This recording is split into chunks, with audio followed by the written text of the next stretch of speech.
8ನೇ ತರಗತಿಯ ಸಮಾಜ ವಿಜ್ಞಾನ ವಿಷಯಕ್ಕೆ ಸಂಬಂಧಪಟ್ಟ ಇತಿಹಾಸ ವಿಷಯದ ಮೊದಲನೇ ಒಂದು ಅಧ್ಯಾಯಕ್ಕೆ ನಮ್ಮೆಲ್ಲ ವಿದ್ಯಾರ್ಥಿಗಳಿಗೆ ಮೊದಲನೇದಾಗಿ ಪೂರ್ವಕವಾದಂತಹ ಸ್ವಾಗತವನ್ನು ಕೋರುತ್ತೇನೆ.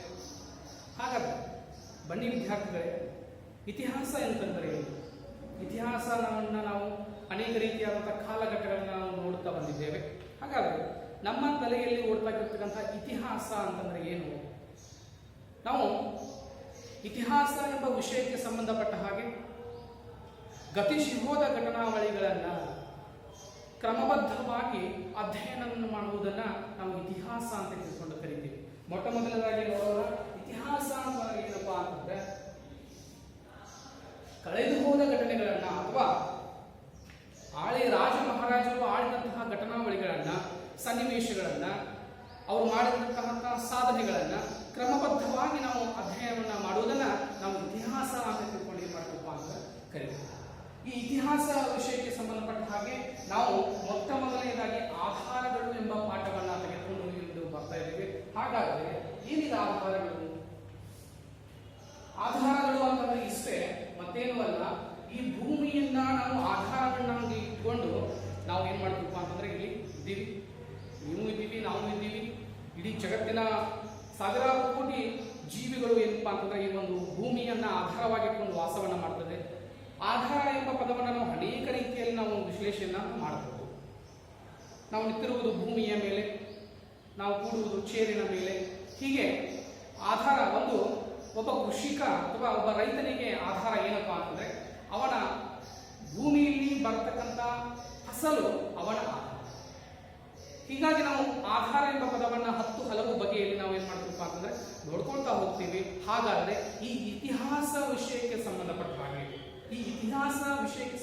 ಹಾಗೆ ಆಧಾರಗಳು ಎಂದರೇನು? ಈ ಒಂದು ಸಂಗತಿಯನ್ನು ನಾವು ಅಧ್ಯಯನ ಮಾಡ್ತಕ್ಕಂಥ ಸಂದರ್ಭದಲ್ಲಿ ಈ ಆಧಾರಗಳು ಅಂತಂದ್ರೆ ಏನು? ಅಷ್ಟೇ, ಮತ್ತೇನು ಅಲ್ಲ. ಆಧಾರಗಳು ಅಂತಂದ್ರೆ ಇತಿಹಾಸ ರಚನೆಗೆ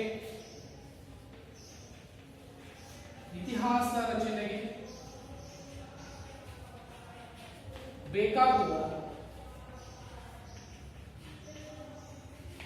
ಮೂಲ ಸಾಮಗ್ರಿಗಳು. ಈ ಇತಿಹಾಸ ರಚನೆಗೆ ಬೇಕಾಗ್ತಕ್ಕಂತಹ ಮೂಲ ಸಾಮಗ್ರಿಗಳನ್ನ ನಾವು ಏನಂತ ಕರಿತೀವಪ್ಪ ಅಂತಂದ್ರೆ ಆಧಾರಗಳು ಅಂತ ಕರಿತೀವಿ. ಹೇಗೆ ಸರ್ ನೀವು ಹೇಳಿದ್ರಿ ಇತಿಹಾಸ ರಚನೆಗೆ ಬೇಕಾಗುವಂತಹ ಮೂಲ ಸಾಮಗ್ರಿಗಳನ್ನ ಆಧಾರ ಅಂತ ತಿಳ್ಕೊಳ್ಳೋದು ಹೇಗೆ? ನಿಮ್ಮ ತಲೆಯಲ್ಲಿ ಪ್ರಶ್ನೆ ಮೂಡುವುದು ಸಹಜ. ಹಾಗಾದ್ರೆ ಉತ್ತರ ಇಲ್ಲಿದೆ.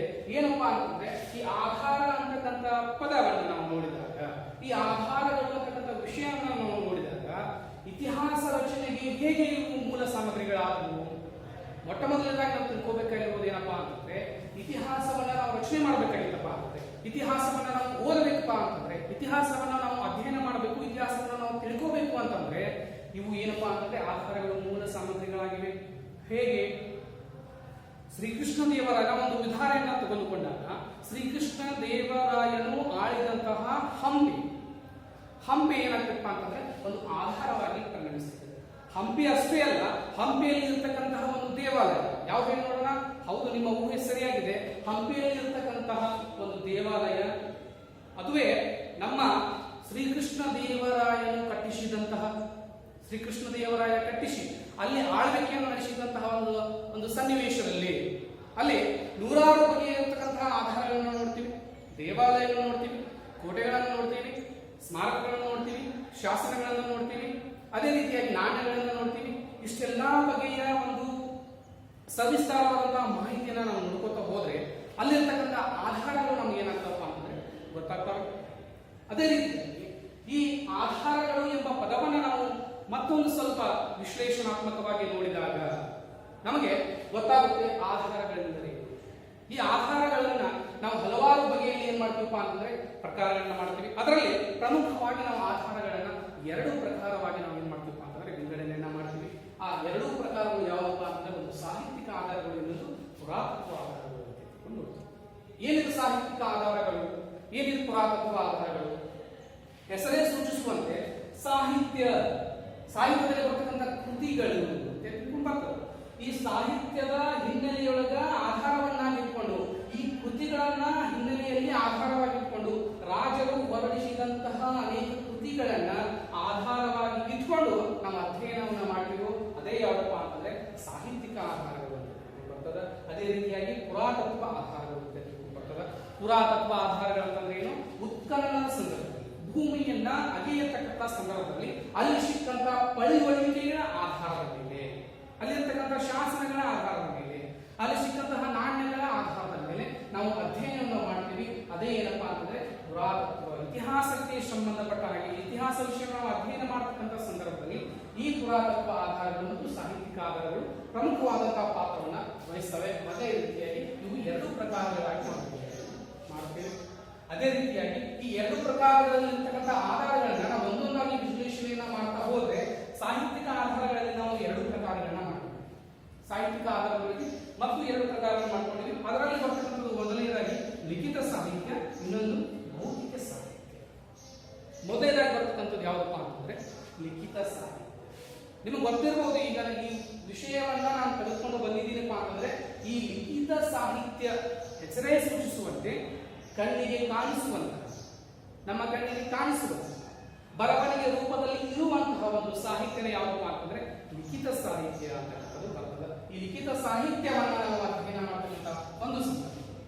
ಈ ಲಿಖಿತ ಸಾಹಿತ್ಯಗಳು ಏನಂತ ಹೇಳ್ತಾರಪ್ಪ? ಲಿಖಿತ ಸಾಹಿತ್ಯ ಅಂದ್ರೆ ಲಿಖಿತ ಸಾಹಿತ್ಯವನ್ನ ಒಂದು ಆಧಾರವನ್ನಾಗಿ ನಾವು ಇಟ್ಕೊಂಡಾಗ ಇದು ಇತಿಹಾಸ ಕಾಲದ ರಚನೆಗಳ ಆಧಾರದ ಮೇಲೆ ಏನ್ ಮಾಡುತ್ತಪ್ಪ ಅಂತಂದ್ರೆ ರಾಜ ಮಹಾರಾಜರ ಸಾಧನೆಗಳನ್ನ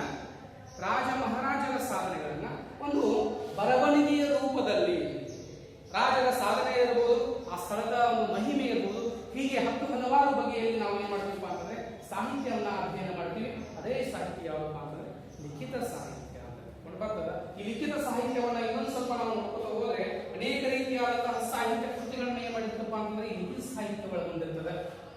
ಇದನ್ನ ನಾವು ಏನ್ ಮಾಡ್ತೀವಿ ಅಂತಂದ್ರೆ ವಿಶ್ಲೇಷಣಾತ್ಮಕವಾಗಿ ನೋಡ್ಕೊತ ಹೋದ್ರೆ ಈ ಲಿಖಿತ ಸಾಹಿತ್ಯದಲ್ಲಿ ನಾವು ಎರಡು ಪ್ರಕಾರವನ್ನು ನೋಡ್ತೀವಿ. ಮೊದಲನೇದಾಗಿ ಬರ್ತಕ್ಕಂಥದ್ದು ದೇಶೀಯ ಸಾಹಿತ್ಯ. ಮೊದಲನೇದಾಗಿ ಬರ್ತಕ್ಕಂಥದ್ದು ಯಾವುದು? ದೇಶೀಯ ಸಾಹಿತ್ಯ. ಎರಡನೇ ಬರ್ತಕ್ಕಂಥದ್ದು ಅದೇ ಏನಪ್ಪಾ ಅಂತಂದ್ರೆ ವಿದೇಶೀಯ ಸಾಹಿತ್ಯ. ವಿದೇಶೀಯ ಸಾಹಿತ್ಯ ಅಂತ ತಿಳ್ಕೊಂಡು ಬರ್ತದೆ. ಹಾಗಾದ್ರೆ ಏನಿದು ದೇಶೀಯ ಸಾಹಿತ್ಯ ಅಂತಂದ್ರೆ ಏನು, ಹಾಗೆ ವಿದೇಶೀಯ ಸಾಹಿತ್ಯ ಅಂತಂದ್ರೆ ಈ ದೇಶೀಯ ಸಾಹಿತ್ಯದಲ್ಲಿ ಬರ್ತಕ್ಕಂಥ ಕವಿಗಳ್ಯಾರು, ವಿದೇಶಿ ಸಾಹಿತ್ಯದಲ್ಲಿ ಬರ್ತಕ್ಕಂಥ ಕವಿಗಳ್ಯಾರು, ಹೀಗೆ ನಾವು ನೋಡ್ಕೊಳ್ತಾ ಹೋದ್ರೆ ಈ ದೇಶೀಯ ಸಾಹಿತ್ಯ ಅಂತ ಅಂದ್ರೆ ಏನಪ್ಪಾ ಅಂದ್ರೆ ಭಾರತದಲ್ಲಿರ್ತಕ್ಕಂತಹ ಕವಿಗಳು, ಭಾರತದಲ್ಲಿರ್ತಕ್ಕಂತಹ ಲೇಖಕರು, ಭಾರತದಲ್ಲಿರ್ತಕ್ಕಂಥ ಲೇಖಕರು, ಭಾರತದಲ್ಲಿರ್ತಕ್ಕಂಥ ಕವಿಗಳು, ಭಾರತದಲ್ಲಿರ್ತಕ್ಕಂಥ ಬರವಣಿಗೆಗಾರರು ತಮ್ಮ ಒಂದು ಭಾಷೆಗೆ ಅನುಗುಣವಾಗಿ, ಉದಾಹರಣೆಗೆ ಸಂಸ್ಕೃತ, ಕನ್ನಡ, ಹಿಂದಿ, ತೆಲುಗು, ತಮಿಳು, ಕಾಶ್ಮೀರಿ, ಒರಿಯಾ ಮುಂತಾದ ಭಾರತೀಯ ಭಾಷೆಗಳಲ್ಲಿ ತಮ್ಮ ರಾಜರ ಸಾಧನೆಗಳನ್ನ, ಸಾಮ್ರಾಜ್ಯದ ವಿಸ್ತಾರವನ್ನ, ಜನಸಾಮಾನ್ಯರ ಕುರಿತಾಗಿರ್ತಕ್ಕಂತಹ ಬರಹಗಳನ್ನ ರಾಜಕೀಯವಾಗಿರಲಿ, ಆರ್ಥಿಕವಾಗಿ, ಸಾಮಾಜಿಕವಾಗಿ, ವಿಶ್ಲೇಷಣಾತ್ಮಕವಾಗಿ ದೇಶೀಯ ಸಾಹಿತ್ಯದಲ್ಲಿ ಬರ್ತಕ್ಕಂಥ ಕವಿಗಳು ಅದನ್ನ ಏನ್ ಮಾಡ್ತಾರಪ್ಪ ಅಂತಂದ್ರೆ ಬರೀತಾರ. ನಮ್ಮ ಸ್ವಂತ ಭಾಷೆ ಒಳಗ ಯಾವ್ದಾದ್ರು ಒಂದು ಕನ್ನಡ ಇರ್ಬೋದು, ಸಂಸ್ಕೃತ ಇರ್ಬೋದು, ಹಿಂದಿ ಭಾಷೆ ಇರ್ಬೋದು, ತಮಿಳು ಇರ್ಬೋದು, ತೆಲುಗು ಇರ್ಬೋದು, ಕಾಶ್ಮೀರಿ ಭಾಷೆ ಇರ್ಬೋದು, ಈ ದೇಶೀಯ ಸಾಹಿತ್ಯದಲ್ಲಿ ಬರ್ತಕ್ಕಂಥ ಕವಿಗಳು ಈ ದೇಶೀಯ ಭಾಷೆಗಳ ಆಧಾರವನ್ನಾಗಿ ಇಟ್ಕೊಂಡು ಸಾಹಿತ್ಯವನ್ನ ರಚನೆ ಮಾಡ್ತಾರ. ಅದಕ್ಕೆ ನಾವು ಏನಂತ ಕರೀತೀವಪ್ಪ ಅಂದ್ರೆ ದೇಶೀಯ ಸಾಹಿತ್ಯ ಅಂತ ಬರ್ತದೆ. ಆ ನಂತರದಲ್ಲಿ ಬರ್ತಕ್ಕಂಥದ್ದು ವಿದೇಶೀಯ ಸಾಹಿತ್ಯ. ಹಾಗಾದ್ರೆ ಈ ವಿದೇಶೀಯ ಸಾಹಿತ್ಯಕ್ಕಿಂತ ಹೋಗುವುದಕ್ಕಿಂತ ಪೂರ್ವಗಳ ಈ ದೇಶೀಯ ಸಾಹಿತ್ಯದಲ್ಲಿ ಬರ್ತಕ್ಕಂಥ ಕವಿಗಳ್ಯಾರು, ಅವರ ಕೃತಿಗಳ್ಯಾರು? ಮೊದಲನೇದಾಗಿ ಬರ್ತಾನೆ ಕೌಟಿಲ್ಯ. ಕೌಟಿಲ್ಯ ಅರ್ಥಶಾಸ್ತ್ರ, ಕೌಟಿಲ್ಯನ ಅರ್ಥಶಾಸ್ತ್ರ. ಹೀಗೆ ಅನೇಕ ರೀತಿಯಾದಂತಹ ಕವಿಗಳು ಏನ್ ಮಾಡ್ತಾರಪ್ಪ ಅಂತಂದ್ರೆ ದೇಶೀಯ ರಾಜರ, ದೇಶೀಯ ಸಂಸ್ಥಾನದ, ದೇಶದಲ್ಲಿರ್ತಕ್ಕಂತಹ ಅನೇಕ ರೀತಿಯಾದಂತಹ ಭಾಷೆಗಳನ್ನ ಬಳಸಿಕೊಂಡು ಅವರು ಏನ್ ಮಾಡ್ತಾರೆ, ಕೃತಿ ರಚನೆಯನ್ನ ಮಾಡ್ತಾರೆ. ಅದಕ್ಕೆ ನಾವು ದೇಶೀಯ ಸಾಹಿತ್ಯ ಅಂತ ಕರಿತೀವಿ. ಫಾರ್ ಎಕ್ಸಾಂಪಲ್ ಒಂದು ಉದಾಹರಣೆ ತೆಗೆದುಕೊಳ್ಳೋದಾದ್ರೆ ಕೌಟಿಲ್ಯ ಎಂಬ ವ್ಯಕ್ತಿ ಏನ್ ಮಾಡ್ತಾನಪ್ಪ ಅಂತಂದ್ರೆ ಅರ್ಥಶಾಸ್ತ್ರ ಬರೆದ. ಅದೇ ರೀತಿಗೆ ಹಲವಾರು ಜನ ಏನ್ ಮಾಡ್ತಾರಪ್ಪ ಅಂತಂದ್ರೆ ಕವಿಗಳು ತಮ್ಮ ಒಂದು ಕೃತಿಯನ್ನು ರಚನೆ ಮಾಡ್ಯಾರ. ಅದರಲ್ಲಾಗಿ ಇನ್ನೊಂದು ನಾವು ಉದಾಹರಣೆ ತೆಗೆದುಕೊಂಡ್ರೆ ಶ್ರೀಕೃಷ್ಣ ದೇವರಾಯನ ಅಮುಕ್ತ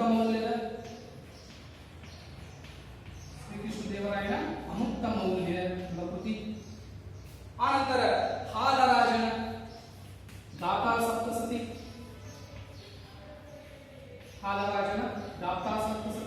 ಹೀಗೆ ಅನೇಕ ರೀತಿಯಾದಂತಹ ವ್ಯಕ್ತಿಗಳು ಭಾರತೀಯ ಭಾಷೆಯನ್ನ ಅಧ್ಯಯನವನ್ನು ಮಾಡಿ ಭಾರತೀಯ ಭಾಷೆಯೊಳಗ ಸಾಹಿತ್ಯವನ್ನು ರಚನೆ ಮಾಡ್ಯಾರ. ಅದಕ್ಕೆ ನಾವೇನಂತ ಕರೆದಿರುವ ಅಂತಂದ್ರೆ ದೇಶೀಯ ಸಾಹಿತ್ಯ ಅಂತ ಕರಿತೀವಿ. ಇನ್ನೊಂದು ಸ್ವಲ್ಪ ಜನ ನಾವು ಉದಾಹರಣೆಗೆ ನೋಡೋದಾದ್ರೆ ವಿಶಾಖದತ್ತನ ಮುದ್ರ ರಾಕ್ಷಸ, ಹಾಲರಾಜನ ಗಾಥಾ ಸಪ್ತಸತಿ, ಕಲ್ಲಹನ ರಾಜತರಂಗಿಣಿ ಬರ್ತದ, ಭಾಣಭಟನ ಹರ್ಷಚರಿತೆ, ಚಾಂದಬರ್ದಾಯಿ, ಪೃಥ್ವಿರಾಜ ರಾಸು. ಈ ಕೃತಿಗಳು ಏನ್ ಮಾಡ್ತಾವಪ್ಪ ಅಂದ್ರೆ ದೇಶೀಯ ಸಾಹಿತ್ಯದ ಮೆರಗನ್ನ ಏನ್ ಮಾಡ್ತಾವಪ್ಪ ಅಂದ್ರೆ ಹೆಚ್ಚಿಸುವಲ್ಲಿ ಒಂದು ಪ್ರಯತ್ನವನ್ನು ಮಾಡ್ತದೆ. ಅದೇ ರೀತಿಯಲ್ಲಿ ಬರ್ತಕ್ಕಂಥದ್ದು ವಿದೇಶಿಯ ಸಾಹಿತ್ಯ. ನಾವು ದೇಶೀಯ ಸಾಹಿತ್ಯದಲ್ಲಿ ನೋಡಿದಂತಹ ಒಂದು ಉದಾಹರಣೆಗಳನ್ನ ಇಲ್ಲಿ ಏನ್ ಮಾಡಬಹುದಪ್ಪ ಅಂತಂದ್ರೆ ನಾವು ವಿದೇಶಿಯ ಸಾಹಿತ್ಯದಲ್ಲಿ ನೋಡಬಹುದು. ಏನಂತ ಈ ವಿದೇಶಿಯ ಸಾಹಿತ್ಯದಲ್ಲಿ ಬರ್ತಕ್ಕಂಥವ್ರು ಯಾರು? ದೇಶೀಯ ಸಾಹಿತ್ಯದಲ್ಲಿ ಬಂದವರು ಯಾರು? ನಿಮ್ಗೆ ಈಗಾಗಲೇ ಗೊತ್ತಾಗಿರ್ಬೋದು. ದೇಶೀಯ ಸಾಹಿತ್ಯದಲ್ಲಿ ದೇಶೀಯ ಬರಹಗಾರರು ರಾಜನ ಸಾಧನೆಗಳನ್ನ ಕುರಿತು ಆರ್ಥಿಕವಾಗಿ ಇರಲಿ, ರಾಜಕೀಯವಾಗಿ ಇರಲಿ, ಸಾಮಾಜಿಕವಾಗಿ ಇರಲಿ, ಹೀಗೆ ಹಲವಾರು ಬಗೆಯಲ್ಲಿ ಏನ್ ಮಾಡ್ತಾರಪ್ಪ ಅಂತಂದ್ರೆ ಅವರು ತಮ್ಮ ದೇಶೀಯ ಭಾಷೆಗಳು ರಚನೆ ಮಾಡ್ಯಾರ. ಅದಕ್ಕೆ ಅದು ದೇಶೀಯ ಸಾಹಿತ್ಯ ಅಂತ ನಾವು ಬರ್ತೀವಿ. ಅದೇ ರೀತಿಯಾಗಿ ವಿದೇಶೀಯ ಸಾಹಿತ್ಯ ಇಲ್ಲಿ ದೇಶೀಯ ಸಾಹಿತ್ಯದೊಳಗ ದೇಶೀಯರು ಬಂದಾಗ ವಿದೇಶೀಯ ಸಾಹಿತ್ಯಗಳು ಯಾರು ಬರಬೇಕು? ನಿಮ್ಮ ಊಹೆ ಸರಿಯಾಗಿದೆ. ಇಲ್ಲಿ ಯಾರು ಬರ್ತಾರಪ್ಪ ಅಂತಂದ್ರೆ ವಿದೇಶೀಯರು ಬರುತ್ತಾರೆ. ವಿದೇಶಿಯರು ಭಾರತಕ್ಕೆ ಬಂದು ಇಲ್ಲಿ ವಿದೇಶಿಯರು ಭಾರತಕ್ಕೆ ಆಗಮಿಸಿ ಅಲ್ಲಿ ಯಾರು ಬಂದಿರಬಹುದು? ವರ್ತಕರು ಬಂದಿರಬಹುದು, ರಾಯಭಾರಿಗಳು ಬಂದಿರಬಹುದು, ಅಧಿಕಾರಿಗಳು ಬಂದಿರಬಹುದು. ಇವರೆಲ್ಲರೂ ಏನ್ ಮಾಡ್ತಾರಪ್ಪ ಅಂತಂದ್ರೆ ಹಲವಾರು ಭಾಷೆಗಳಲ್ಲಿ ಲಿಖಿತ ರೂಪದಲ್ಲಿ ಅವರು ಕಣ್ಣಾರೆ ಕಂಡಂತಹ ಕಿವಿಯಾರೆ ಕೇಳಿಸಿಕೊಂಡಂತಹ ಅನೇಕ ಮಹತ್ವದ ವಿಷಯಗಳನ್ನ ಕುರಿತು ತಮ್ಮ ಒಂದು ಭಾಷೆಯೊಳಗೆ ಬರೀತಾರ. ಅದಕ್ಕೆ ನಾವು ಏನು ಕರೆದಿವಪ್ಪ ಅಂತಂದ್ರೆ ವಿದೇಶಿಯ ಸಾಹಿತ್ಯ ಅಂತ ತಿಳ್ಕೊಂಡು ಕರೆದಿವಿ. ಈ ವಿದೇಶಿಯ ಸಾಹಿತ್ಯದಲ್ಲಿ ವಿದೇಶಗಳಿಂದ ಭಾರತಕ್ಕೆ ಬಂದಂತಹ ಇನ್ನೊಂದ್ಸಲ ಕೇಳಿದ್ರೆ ವಿದೇಶದಿಂದ ಭಾರತಕ್ಕೆ ಬಂದಂತಹ ಅಧಿಕಾರಿಗಳಿರಲಿ, ಪ್ರವಾಸಿಗರಿರಲಿ, ವರ್ತಕರಿರಲಿ, ಇವ್ರೇನ್ ಮಾಡ್ತಾರಪ್ಪ ಅಂತಂದ್ರೆ ಅವರ ಭಾಷೆಯಲ್ಲಿ ಲಿಖಿತ ರೂಪದಲ್ಲಿ ಕಣ್ಣಾರೆ ಕಂಡಂತಹ ಮತ್ತು ಕಿವಿಯಾರೆ ಕೇಳಿದಂತಹ ಅಂಶಗಳನ್ನ ಕುರಿತು ಬರೆದಿರುವುದಕ್ಕೆ ವಿದೇಶೀಯ ಸಾಹಿತ್ಯ ಅಂತ ತಿಳ್ಕೊಂಡು ಏನ್ ಮಾಡ್ತಾರಪ್ಪ ಅಂದ್ರೆ ಕರೀತಾರೆ. ಈ ವಿದೇಶೀಯ ಸಾಹಿತ್ಯದಲ್ಲಿ ಬರ್ತಕ್ಕಂಥವ್ರು ಯಾರಪ್ಪ ಅಂತಂದ್ರೆ ಮೆಗಾಸ್ಥಾನಿಸ್ನ ಇಂಡಿಕಾ. ನಿಮ್ಗೆಲ್ಲರಿಗೂ ಗೊತ್ತಿರೋದು ಮೆಗಾಸ್ಥಾನಿಸ್ ಯಾವ ಕೃತಿಯನ್ನ ಬರೆದಪ್ಪ ಅಂತಂದ್ರೆ ಇಂಡಿಕಾ. ಪಾಹಿಯಾನ್ನ ಖೋಖೋಕಿ, ಕ್ರಿಯನ್ಸ್ಟೈನ್ನ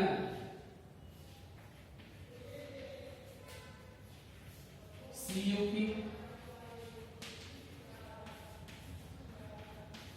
ಹೀಗೆ ಹಲವಾರು ಜನ ಏನ್ ಮಾಡ್ತಾರಪ್ಪ ಅಂತಂದ್ರೆ ವಿದೇಶಗಳಿಂದ ಭಾರತಕ್ಕೆ ಆಗಮಿಸಿ ಅವರ ಭಾಷೆಯಲ್ಲಿ ಏನ್ ಮಾಡ್ತಾರಪ್ಪ ಅಂತಂದ್ರೆ ಕೃತಿ ರಚನೆಯನ್ನ ಮಾಡಿದ್ರು. ಇದಕ್ಕ ಏನಂತ ಕರೀತೀವಪ್ಪ ಅಂತಂದ್ರೆ ವಿದೇಶೀಯ ಸಾಹಿತ್ಯ ಅಂತ ಕರೀತಾರೆ. ಮೆಗಾಸ್ಥಾನಿಸ್ನ ಇಂಡಿಕಾ ಆಗಿರ್ಬೋದು, ಪಾಹಿಯಾನ್ನ ಖೋಖೋಕಿ ಆಗಿರ್ಬೋದು, ಕ್ರಿಯನ್ಸ್ಟೈನ್ನ ಸಿಯುಕಿ ಆಗಿರ್ಬೋದು, ಬಾಬರ್ನ ತುಜುಕಿ ಬಾಬರ್ ಆಗಿರ್ಬೋದು. ಹೀಗೆ ಏನ್ ಮಾಡ್ತಾರಪ್ಪ ಅಂತಂದ್ರೆ ಇವರು ಭಾರತಕ್ಕೆ ಆಗಮಿಸಿ ಅವರ ಕಣ್ಣಾರೆ ಕಂಡಂತಹ ಮತ್ತು ಕಿವಿಯಾರೆ ಕೇಳಿದಂತಹ ಉತ್ತಮವಾದಂತಹ ಅಂಶಗಳನ್ನ ಮತ್ತು ಜನರ ಸ್ಥಿತಿಗತಿಗಳನ್ನ, ರಾಜನ ಸಾಧನೆಗಳನ್ನ ಧಾರ್ಮಿಕವಾಗಿ ಆಗಿರಲಿ, ರಾಜಕೀಯವಾಗಿ ಆಗಿರಲಿ, ಆರ್ಥಿಕವಾಗಿ ಆಗಿರಲಿ ಹಲವಾರು ಬಗೆಯಲ್ಲಿ ಏನ್ ಮಾಡ್ತಾರಪ್ಪ ಅಂತಂದ್ರೆ ಕೃತಿ ರಚನೆಯನ್ನ ಮಾಡಿದ್ದಕ್ಕಾಗಿ ಇದಕ್ಕೆ ನಾವು ದೇಶೀಯ ಸಾಹಿತ್ಯ ಅಂತ ಕರೀತೀವಿ. ನಿಮ್ಗೆಲ್ಲರಿಗೂ ಗೊತ್ತಾಗಿರಬಹುದು ದೇಶೀಯ ಸಾಹಿತ್ಯ ಮತ್ತು ವಿದೇಶೀಯ ಸಾಹಿತ್ಯ ಬಂದು. ಹಾಗಾದ್ರೆ ಇಲ್ಲಿ ಏನಾಯ್ತು? ದೇಶೀಯ ಸಾಹಿತ್ಯದಲ್ಲಿ ಬಂದಂತಹ ಕವಿಗಳು ಮತ್ತು ವಿದೇಶಿಯರು ಬಂದಿರತಕ್ಕಂಥ ರಾಯಭಾರಿಗಳಾಗಿರಲಿ, ವರ್ತಕರಾಗಿರಲಿ ಮತ್ತು ಪ್ರವಾಸಿಗರಾಗಿರಲಿ ಅಥವಾ ಅಧಿಕಾರಿಗಳಾಗಿರಲಿ ಇವರು ಏನ್ ಮಾಡಿದ್ರಪ್ಪ ಅಂತಂದ್ರೆ ಇವರು ವಿದೇಶಗಳಿಂದ ಬಂದರು. ಮೂಲತಃ ಏನಾಗಿತ್ತು? ವಿದೇಶಗಳಿಂದ ಬಂದವರು ಭಾರತದಿಂದ ಬಂದವರು ಅಂತ ನಾವು ಕರೆಯಲ್ಲ. ಯಾಕಂದ್ರೆ ಇದು ವಿದೇಶೀಯ ಸಾಹಿತ್ಯ ಆಗಿರೋದ್ರಿಂದ ಇಲ್ಲಿ ಬಂದಂತಹ ವ್ಯಕ್ತಿಗಳು ಯಾರಾಗಿದ್ರು? ವಿದೇಶಿಗರಾಗಿದ್ರು. ನಿಮ್ಮ ತಲೆಯಲ್ಲಿರಲಿ, ಈ ವಿದೇಶಿಗಳು ಏನ್ ಮಾಡ್ತಾರಪ್ಪ ಅಂತಂದ್ರೆ ಅವರು ಕೇಳಿಸಿಕೊಂಡಂತಹ ಕೆಲವೊಂದಿಷ್ಟು ಮಾಹಿತಿಗಳು ಸುಳ್ಳಾಗಿರಬಹುದು. ಅವರು ಭಾರತಕ್ಕೆ ಬಂದು ಸಂಪೂರ್ಣವಾಗಿ ಭಾರತವನ್ನು ಅರ್ಥ ಮಾಡಿಕೊಳ್ಳಲಾರದೆ ಅಲ್ಲಿ ಕಂಡಂತಹ ಕೆಲವೊಂದಿಷ್ಟು ಅಂಶಗಳು ಸುಳ್ಳು ಆಗಿರಬಹುದು. ಹೀಗಾಗಿ ಇತಿಹಾಸಕಾರರು ಏನಂತ ಬಳಸ್ತಾರಪ್ಪ ಅಂತಂದ್ರೆ, ಈ ದೇಶೀಯ ಸಾಹಿತ್ಯ ಮತ್ತು ವಿದೇಶೀಯ ಸಾಹಿತ್ಯದಲ್ಲಿರ್ತಕ್ಕಂಥ ಕವಿಗಳೇನಾಗಿದ್ರು, ಈ ದೇಶೀಯ ಸಾಹಿತ್ಯ ಮೊಟ್ಟ ಮೊದಲನೇದಾಗಿ ಈ ದೇಶೀಯ ಸಾಹಿತ್ಯದಲ್ಲಿ ಇರ್ತಕ್ಕಂತಹ ಕವಿಗಳು ಏನಾಗಿದ್ದಪ್ಪ ಅಂತಂದ್ರೆ ಸ್ವಾಮಿ ನಿಷ್ಠೆಯನ್ನು ತೋರುವವರಾಗಿತ್ತು. ಅಂದ್ರೆ ಆ ರಾಜನ ಕುರಿತಾಗಿ ಇನ್ನೊಂದು ಸ್ವಲ್ಪ ಬಗೆಡಿ ಬರೀತಕ್ಕಂಥ ಪ್ರಯತ್ನದಲ್ಲಿ ತೊಡಗಿದ್ರು ಅಂತ ತಿಳ್ಕೊಂಡು ಇತಿಹಾಸಕಾರರು ಬರೀತಾರೆ. ಇವರು ದೇಶೀಯ ಸಾಹಿತ್ಯದಲ್ಲಿ ಇರ್ತಕ್ಕಂತಹ ಕವಿಗಳು ಇವರೇನ್ ಮಾಡ್ತಾರಪ್ಪ ಅಂತಂದ್ರೆ ತಮ್ಮ ರಾಜನ ಕುರಿತಾಗಿ ಇನ್ನೊಂದು ಸ್ವಲ್ಪ ಹುರಿದುಂಬಿಸುವಂತಹ ಪ್ರಯತ್ನವನ್ನ ಅಲ್ಲಿ ಏನ್ ಮಾಡ್ತಿದ್ರಪ್ಪ ಅಂತಂದ್ರೆ ಬರಿತಾ ಇದ್ರು. ರಾಜನ ಅಲ್ಲದ ವಿಷಯಗಳಿಗೆ ಎಡೆಮಾಡಿಕೊಳ್ಳಾದೆ ರಾಜನ ಕೆಲವೊಂದಿಷ್ಟು ವಿಶೇಷವಾದ ಮಾಹಿತಿಗಳನ್ನ ಒತ್ತು ಕೊಡ್ತಾ ಇದ್ರು ಯಾರು, ದೇಶೀಯ ಸಾಹಿತ್ಯ. ಅದೇ ರೀತಿ ಇತಿಹಾಸಕಾರರು ಇನ್ನೊಂದು ಭಾಗದ ಏನಪ್ಪಾ ಅಂತಂದ್ರೆ ವಿದೇಶೀಯ ಸಾಹಿತ್ಯ. ಈ ವಿದೇಶೀಯ ಸಾಹಿತ್ಯದಲ್ಲಿರ್ತಕ್ಕಂಥ ಬಂದಂತಹ ವರ್ತಕರಾಗಿರಲಿ ಅಥವಾ ಪ್ರವಾಸಿಗರಾಗಿರಲಿ, ರಾಯಭಾರಿಗಳಾಗಿರಲಿ ಅಥವಾ ಅಧಿಕಾರಿಗಳೇ ಆಗಿರಲಿ, ಇವರು ಏನ್ ಮಾಡ್ತಾರಪ್ಪ ಅಂತಂದ್ರೆ ಭಾರತವನ್ನ ಸಂಪೂರ್ಣವಾಗಿ ಅರ್ಥ ಮಾಡಿಕೊಳ್ಳಲಾರದೆ ಅರ್ಧ ವಿಷಯವನ್ನ ಇಟ್ಕೊಂಡು ಇವರು ಕೃತಿಯನ್ನ ರಚನೆ ಮಾಡಿದ್ರು ಅಂತ ತಿಳ್ಕೊಂಡು ಇತಿಹಾಸಕಾರರು ಎರಡೂ ಬಗೆಯ ಒಂದು ಪ್ರಯತ್ನವನ್ನ ಪಟ್ಟು. ಹೀಗಾಗಿ ಈ ದೇಶೀಯ ಸಾಹಿತ್ಯದಲ್ಲಿ ಅತಿಶಯೋಕ್ತಿ ಮತ್ತು ಉತ್ಪ್ರೇಕ್ಷೆ ಮತ್ತು ಸ್ವಾಮಿ ನಿಷ್ಠೆಗಳು ಕಂಡುಬಂತು. ದೇಶೀಯ ಸಾಹಿತ್ಯದಲ್ಲಿ ಏನಾಗಿತ್ತಪ್ಪ ಅಂತಂದ್ರೆ ಸ್ವಾಮಿ ನಿಷ್ಠೆ ಇತ್ತು. ಯಾಕಂದ್ರೆ ರಾಜನ ಕುರಿತಾಗಿ ಗುರುತಿಸುವಂತಹ ಪ್ರಯತ್ನವನ್ನು ಅವರು ಮಾಡಬೇಕಾಗಿತ್ತು. ಅದೇ ರೀತಿ ಈ ಅತಿಶಯೋಕ್ತಿ ಮತ್ತು ಉತ್ಪ್ರೇಕ್ಷೆಗಳಿಂದ ಏನ್ ಮಾಡ್ತಿದ್ದಪ್ಪ ಅಂತಂದ್ರೆ ದೇಶೀಯ ಸಾಹಿತ್ಯದಲ್ಲಿ ಕಂಡುಬರ್ತಾ ಇತ್ತು. ಅದೇ ರೀತಿಯಾಗಿ ವಿದೇಶೀಯ ಸಾಹಿತ್ಯದಲ್ಲಿ ಏನಾಗಿತ್ತಪ್ಪ ಅಂತಂದ್ರೆ ಸ್ಥಳೀಯ ಜ್ಞಾನದ ಕೊರತೆಯಿಂದಾಗಿ ಅವ್ರು ಏನ್ ಮಾಡ್ಲಿಲ್ಲಪ್ಪ ಅಂತಂದ್ರೆ ಅತಿ ಹೆಚ್ಚು ಸಂಶ್ಲೇಷಣಾ ವಿಷಯವನ್ನ ಏನ್ ಮಾಡಲಿಲ್ಲಪ್ಪ ಅಂತಂದ್ರೆ ಪ್ರಚುರಪಡಿಸಲಿಲ್ಲ. ಹೀಗಾಗಿ ದೇಶೀಯ ಸಾಹಿತ್ಯ ಮತ್ತು ವಿದೇಶೀಯ ಸಾಹಿತ್ಯಗಳು ಏನ್ ಮಾಡ್ತಿದ್ದಪ್ಪ ಅಂದ್ರೆ ಈ ರೀತಿ ಪ್ರಯತ್ನವನ್ನು ಮಾಡಿದ್ವು ಅಂತ ತಿಳ್ಕೊಂಡು ಗಮನದಲ್ಲಿಟ್ಕೊಂಡು ಆ ಸಾಹಿತ್ಯದಲ್ಲಿರ್ತಕ್ಕಂಥ ನ್ಯೂನತೆಗಳನ್ನ ಗಮನದಲ್ಲಿಟ್ಕೊಂಡು ಇತಿಹಾಸಕಾರರಿಗೆ ಒಂದು ಸವಾಲಾಗಿತ್ತು. ಏನು ಸವಾಲಾಗಿತ್ತು? ದೇಶೀಯ ಸಾಹಿತ್ಯದಲ್ಲಿರ್ತಕ್ಕಂಥ ಲೋಪದೋಷಗಳು ಮತ್ತು ವಿದೇಶೀಯ ಸಾಹಿತ್ಯದಲ್ಲಿರ್ತಕ್ಕಂಥ ಲೋಪದೋಷಗಳನ್ನ ಕ್ರೋಢೀಕರಿಸಿಕೊಂಡು ಇದನ್ನ ಒಂದು ಸಾಹಿತ್ಯದಲ್ಲಿ ಇರ್ತಕ್ಕಂಥ ಕೆಲವೊಂದಿಷ್ಟು ಲೋಪದೋಷಗಳನ್ನ ಸರಿದೂಗಿಸುವಂತಹ ಪ್ರಯತ್ನ ಇತಿಹಾಸಕಾರರ ಮೇಲೆ ಇತ್ತು. ಅದೇ ರೀತಿಯಾಗಿ ಬರ್ತಕ್ಕಂಥದ್ದು ಯಾವ್ದಪ್ಪ ಅಂತಂದ್ರೆ ಮೌಖಿಕ ಸಾಹಿತ್ಯ. ಏನಿದು ಮೌಖಿಕ ಸಾಹಿತ್ಯ? ಮೌಖಿಕ ಸಾಹಿತ್ಯ ಅಂದರೆ ಒಬ್ಬರಿಂದ ಇನ್ನೊಬ್ಬರಿಗೆ ಬಾಯಿ ಮಾತಿನ ಮೂಲಕ ಹರಡುವಂತಹ ಸಾಹಿತ್ಯಕ್ಕೆ ನಾವು ಮೌಖಿಕ ಸಾಹಿತ್ಯ ಅಂತ ತಿಳ್ಕೊಂಡು ಕರೀತೀವಿ. ಗೊತ್ತಾಯ್ತಿಲ್ಲ? ಏನಪ್ಪಾ ಅಂತಂದ್ರೆ ಮೌಖಿಕ ಸಾಹಿತ್ಯ.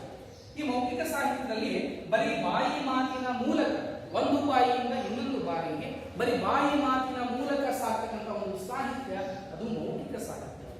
ಯಾವ್ದು ಇಲ್ಲಿ ಮೌಖಿಕ ಸಾಹಿತ್ಯದಲ್ಲಿ ಬರ್ತಕ್ಕಂಥದ್ದು ಏನಪ್ಪಾ ಅಂತಂದ್ರೆ ಕೆಲವೊಂದಿಷ್ಟು ಗೀತೆಗಳು ಬರ್ತಾ ಇತ್ತು. ಏನಪ್ಪಾ ಅಂತಂದ್ರೆ ಕೆಲವೊಂದಿಷ್ಟು ಗೀತೆಗಳು ಬರ್ತಾ ಇತ್ತು, ಲಾವಣಿಗಳು ಬರ್ತಾ ಇತ್ತು, ಐತಿಹ್ಯಗಳು ಬರ್ತಾ ಇತ್ತು. ಇವು ಏನ್ ಮಾಡ್ತಿದ್ವಪ್ಪ ಅಂತಂದ್ರೆ ಕೆಲವೊಂದಿಷ್ಟು ಮಹಾನ್ ವೀರರ ಜೀವನ ಚರಿತ್ರೆಗಳನ್ನ ಒಂದು ಹಾಡಿನ ಮೂಲಕವಾಗಿ ಹೇಳುವುದೇ ಏನಪ್ಪಾ ಅಂತಂದ್ರೆ ಈ ಒಂದು ಮೌಖಿಕ ಸಾಹಿತ್ಯಕ್ಕೆ ಸಂಬಂಧಪಟ್ಟಿದ್ದು. ಲಿಖಿತ ಸಾಹಿತ್ಯಕ್ಕೂ ಮತ್ತು ಮೌಖಿಕ ಸಾಹಿತ್ಯಕ್ಕೂ ವ್ಯತ್ಯಾಸ ಈಗಾಗಲೇ ಗೊತ್ತಾಗಿರಬಹುದು. ಏನಪ್ಪಾ ಅಂತಂದ್ರೆ ಲಿಖಿತ ಸಾಹಿತ್ಯ ಬರವಣಿಗೆಗಳ ಮೂಲಕ, ಅದರಲ್ಲಿ ದೇಶೀಯ ಸಾಹಿತ್ಯದಲ್ಲಿ ಇರ್ತಕ್ಕಂಥ ದೇಶೀಯ ಕವಿಗಳು, ವಿದೇಶೀಯ ಸಾಹಿತ್ಯದಲ್ಲಿ ಬಂದಂತಹ ವಿದೇಶೀಯ ರಾಯಭಾರಿಗಳು, ಪ್ರವಾಸಿಗರು, ನಾಯಕರು ಇವರೇನ್ ಮಾಡ್ತಾರೆ ತಮ್ಮ ಭಾಷೆಯೊಳಗ ತಮಗೆ ಇಷ್ಟಪಟ್ಟಂತಹ ಒಂದು ವಿಷಯವನ್ನ ಕುರಿತುಕೊಂಡು ತಮಗೆ ಇಷ್ಟಪಟ್ಟ ಒಂದು ರಾಜನ ಸಾಧನೆಯನ್ನು ಕುರಿತುಕೊಂಡು ಆರ್ಥಿಕವಾಗಿರಲಿ ಸಾಮಾಜಿಕವಾಗಿ ಆಗಿರಲಿ ಅವರು ಏನ್ ಮಾಡ್ತಿದ್ರಪ್ಪ ಅಂತಂದ್ರೆ ಕೃತಿ ರಚನೆಯನ್ನ ಮಾಡ್ತಾ ಇದ್ರು. ನಮಗೆ ಓದುಗರ ನಮಗೆ ಗೊತ್ತಾಗತ್ತಪ್ಪ ಅಂತಂದ್ರೆ ಇವರ ಒಂದು ಅಧ್ಯಯನವನ್ನ ಮಾಡ್ತಕ್ಕಂಥ ಸಂದರ್ಭದಾಗ ಇವರ ಬರವಣಿಗೆಯ ಮೂಲಕ ಬರೆದಿದ್ದನ್ನ ನಾವು ಏನ್ ಮಾಡ್ಬೇಕಾಗಿತ್ತು, ನಮ್ಮ ಕಣ್ಣಾಗೆ ನೋಡ್ಬೇಕು. ಹೌದಾ? ಇದು ಗೊತ್ತಾಯ್ತಾ? ಹಾಗಾದ್ರೆ ಈ ಮೌಖಿಕ ಸಾಹಿತ್ಯ ಅಂತಂದ್ರೆ ಬರೀ ಬಾಯಿ ಮಾತಿನ ಮೂಲಕ ಒಬ್ಬರ ಬಾಯಿಂದ ಮತ್ತೊಬ್ಬರ ಬಾಯಿಗೆ. ಫಾರ್ ಎಕ್ಸಾಂಪಲ್ ಒಂದು ಉದಾಹರಣೆ ತಗೊಂಡ್ರೆ ಈಗ ಗೀತೆಗಳು ಬಂದವ, ಲಾವಣಿಗಳು ಬಂದವ, ಐತಿಹ್ಯಗಳು. ಐತಿಹ್ಯ ಅಂತಂದ್ರೆ ಏನಪ್ಪಾ ಅಂದ್ರೆ ಒಂದು ಸ್ಥಳದ ಪುರಾಣ ಅಂತ ತಿಳ್ಕೊಂಡು ಬರ್ತದೆ. ಸ್ಥಳದ ಪುರಾಣ ಅಂತ ತಿಳ್ಕೊಂಡ್ರೆ ಐತಿಹ್ಯಗಳು ಅಂತಂದ್ರೆ ಸ್ಥಳದ ಪುರಾಣ. ಇಲ್ಲಿ ಲಾವಣಿಗಳು ಬಂದವ, ಗೀತೆಗಳು ಬಂದವ, ಇನ್ನೊಂದು ಕಥೆಗಳು ಬಂದಿರ್ತಾವ. ಇದನ್ನ ನಾವು ಮೌಖಿಕ ಸಾಹಿತ್ಯ ಅಂತ ಕರೀತೀವಿ. ಈ ಲಾವಣಿಗಳಂತ ತಿಳ್ಕೊಂಡು, ಗೀತೆಗಳಂತ ತಿಳ್ಕೊಂಡು, ಕಥೆ ಮತ್ತು ಐತಿಹ್ಯಗಳು ನಮಗೆ ಬರವಣಿಗೆ ರೂಪದಲ್ಲಿ ಸಿಗಲ್ಲ.